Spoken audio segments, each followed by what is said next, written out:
Il s'agit d'un procès, d'un modèle qui est beaucoup plus gémofoutiste à la politique étrangère, d'un modèle qui est beaucoup plus gémofoutiste au divertissement démocratique et qui chiale beaucoup plus quant à son mode de vie, puisqu'il par les vagues de migration clandestine. C'est là même qui ont été braqués par les porteurs du glaive de la démocratie nouvelle et révolutionnaire, des manœuvres dilatoires de la colonisation comme du néocolonialisme. Il s'agit d'un procès, d'un fossé qui a séparé l'ancien monde esclavagiste et le nouveau monde démocratique, d'un fossé qui a maquillé la colonisation à la civilisation, d'un fossé qui a maquillé la décolonisation au néocolonialisme, d'un fossé qui a maquillé la politique du mouton politique à la démocratie. Il s'agit aussi d'un procès, d'un complot qui a maquillé la tournée stratégique du général de Gaulle au selo des indépendances africaines. Il s'agit d'un procès du mouton political et dévoué au mode de vie européen,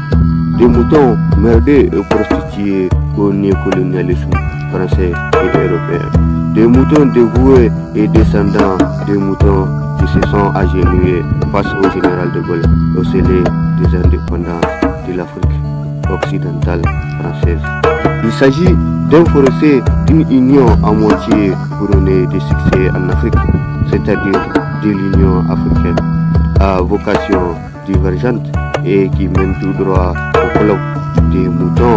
politiques que constituent l'UEMOA et la CEDEAO, qui mène tout droit au complexe colonial de l'Europe, qui mène tout droit à l'impérialisme infernal de l'Occident. Il s'agit du procès d'un monde qui déplore l'impuissance de l'ONU face au veto,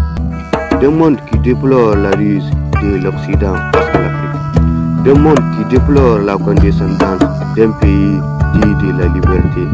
Il s'agit du procès d'une Afrique qui déplore l'impuissance de l'Union africaine face aux moutons merdés et sponsorisés par les chanteurs de la démocratie. Il s'agit en effet d'un modèle d'une Afrique qui déplore un animal politique hors du commun, une coopération passionnante d'un mouton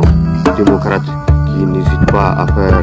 des vagues pour perpétuer la lignée des moutons déserteurs de l'Afrique, des moutons qui n'hésitent pas à faire un week-end au pays dit des droits de l'homme pour contempler les paysages parisiens.